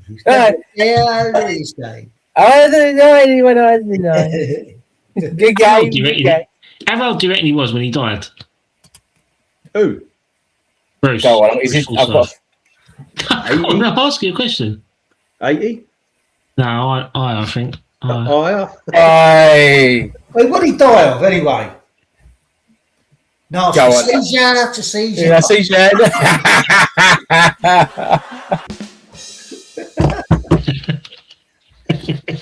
Good game. Yeah, I was in Tesco's. I didn't tell you, Adam, did I? I was with Dan and Lynn. I was in the car park, and I was coming out, loads of shopping in my hands. And I see this bloke coming towards me, and I thought to myself, I know him from somewhere. Where do I know him from? So he's looked at me, and he went, all right. I went, all right. I kept looking at him. I went, I know you, mate. Don't I? He went, yeah, you might know me. So I said, where do I know you? I said, hang on. I said, you're that singer, aren't you? He went, yeah. He said, I said, yeah, he's that singer. I said, oh. I said, you couldn't help me with shopping, could you? He goes, yeah, I'll give you him. Anyway, his name's James Blunt, I think. So anyway, he's carrying me bags. So Lynn started there looking. My mum's looking at me like that. What's going on here? Get your mum in the back of the car. And I'm putting the shopping in the back. And he's putting them, gone to the back of my car. And he started coming, putting them, filling up my car. And he comes back with 2 bags. What's we doing? He went, your boot is full. No, I knew that was coming. I'm here all week. Oh, don't be. Probably Gavro, that was. You know that one. Tone, a tumbleweed's just gone behind that door. This tumbleweed's just gone. He's also commented and said, give it a rest. On Bobby Davro, there's some things coming up with him, mate. He's so funny. Some of the jokes he's saying. You just got it. Fucking pathetic. I just knew. When you opened your trap and said going to Tesco's, I'm like, you never shop in Tesco's. You're an I knew you were lying. Marks and Spencer's, actually. Tone's on that Waitrose, man, isn't ya? Waitrose, man. Only the finest. Yeah. Jesus. Yeah, he's definitely Marx's because when we went down there at Boxing Day, his missus bought cauliflower cheese or broccoli cheese and it was 12 quid. What? Yeah, it was nice. Yeah. I didn't give him that. The tray was like that.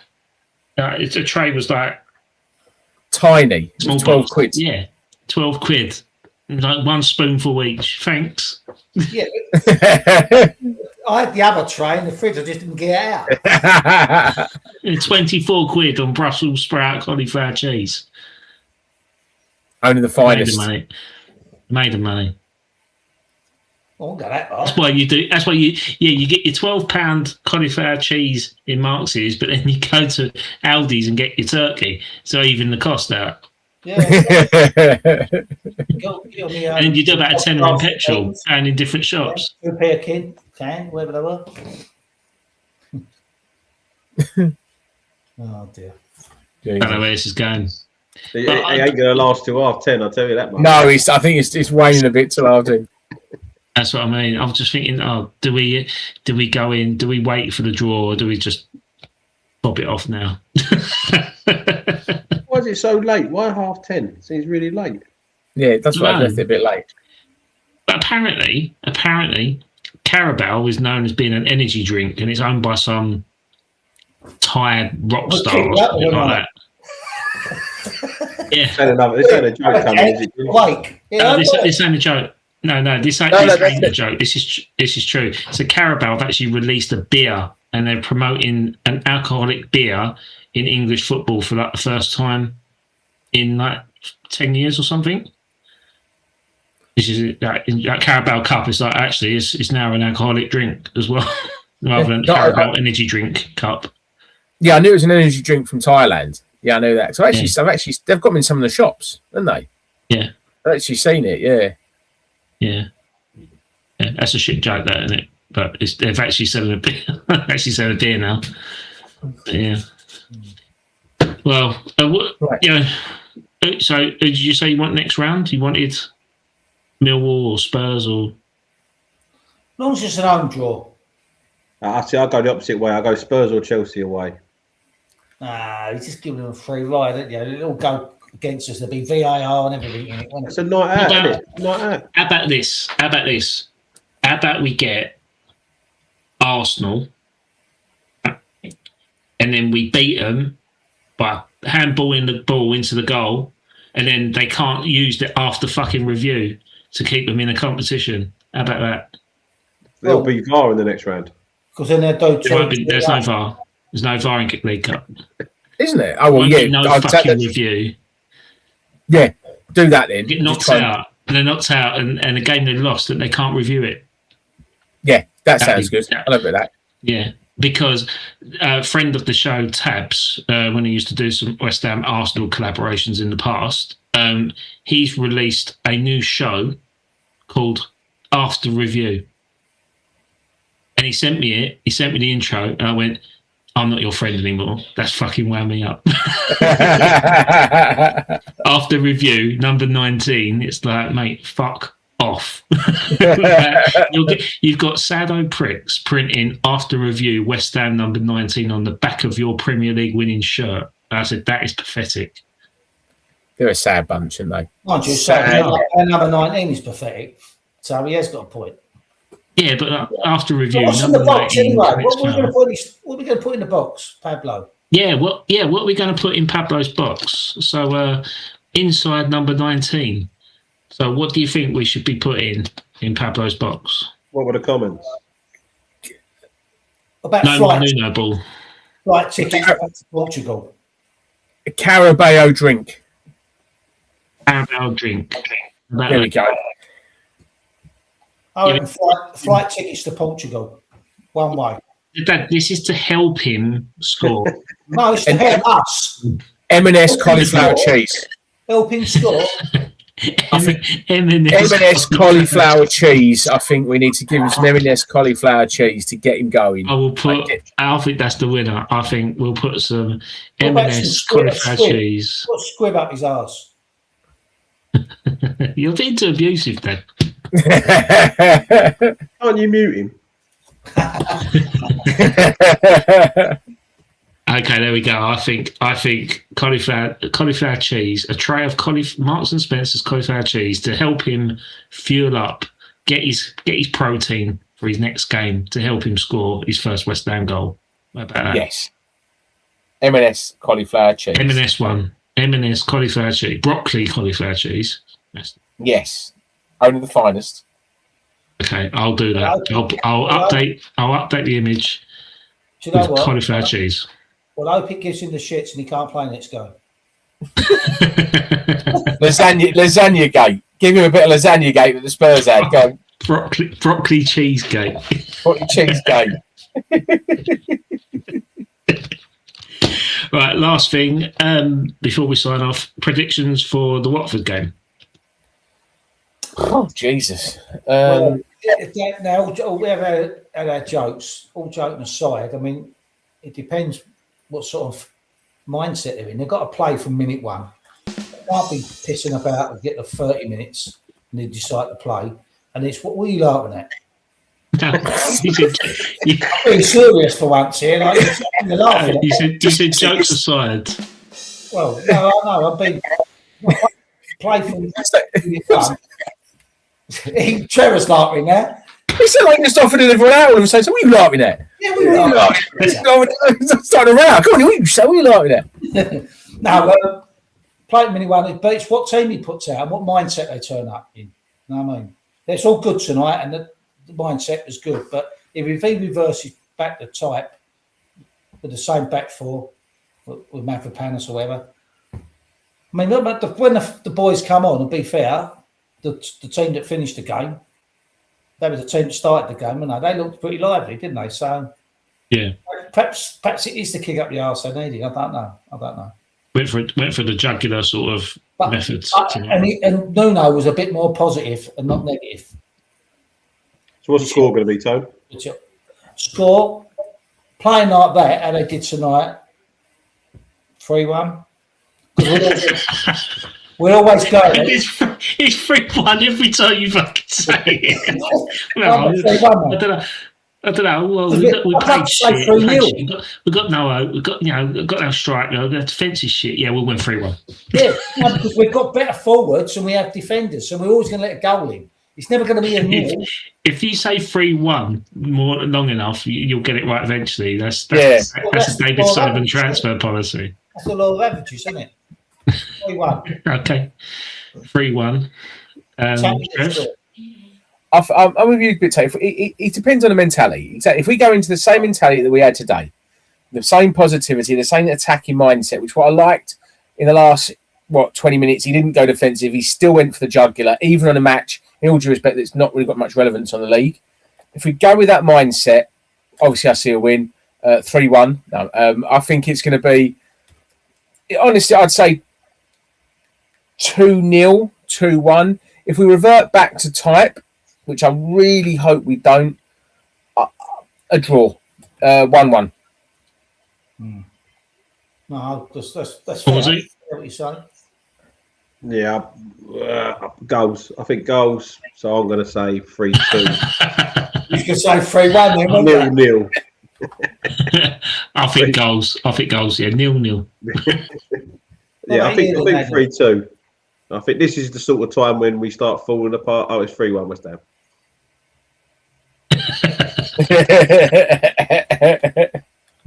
What about you, Ed? That's going to be a meat. I could see you the brain trick in there, Adam. I can see the ended up. You just see me on that Twitter. my mate sent me that picture. I mean, they're bleeding budgie smugglers. Yeah, I put it on TikTok. Yeah. Put it on TikTok. It's got 20,000 likes. I think we should get t-shirts 3-1 tone. We're known as the 3-1 tone now. The wheels are coming off. We'll win 3-1. I think we'll win 1-0. I think we've got to scrap a draw away from home. I think we just need to win. Don't care how we do it. Just need to win. 1-0. B from Pablo.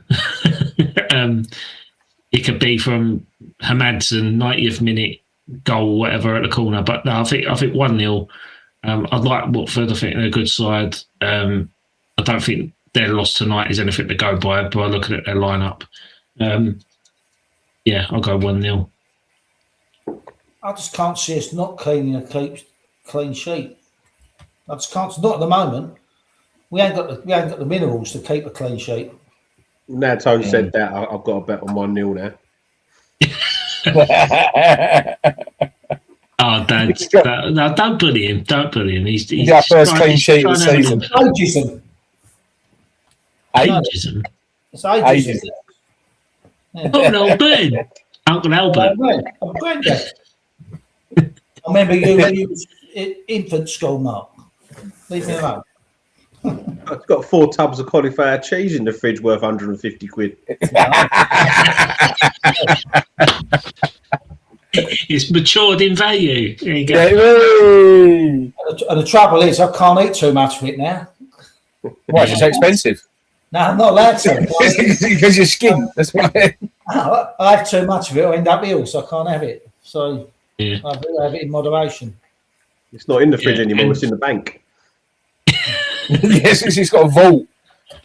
You can imagine he's vaulting like Adam Gardy. He's got gold bullion, cauliflower cheese, gold bullion. You don't get a Waitrose delivery. You don't get Waitrose. You get G4S.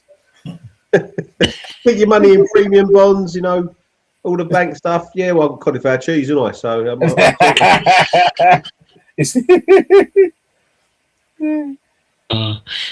to finish off, I don't want to rip you even more, Dad, but for those that are at the start of the video, we talked about your stag do, and you being the very last West Ham related wedding at Rush Green. Your stag do, I asked you, you love a quiz, so I asked you a quiz about your missus, didn't I? And everyone you got wrong, you've done a shot. And out of 10 questions, you've done 7 shots of limoncello and sambuca. Hold on a minute. Yeah, that is true. That is true. But what about, I walked in that place and I got a shot for standing up. I got a shot for sitting down. I got a shot. I was all over the place. So I'm a quiz. It was just stag do. So I said, what are you standing up for? He goes, well, we'll go to the toilet. I went, that's a shot. You sit down for? That's a shot. Right? Shot, yeah, it's a shot, yeah. Yeah, but one of the questions was, what's her name? What colour was your wife's eyes? And you didn't know, did you? What's my answer?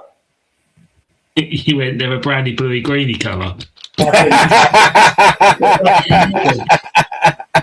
they got black bit in the middle. I said a black in the middle.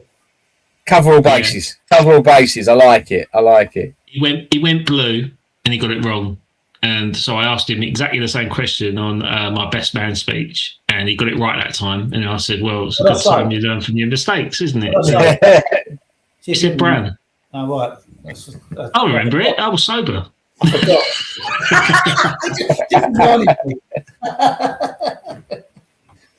Yeah.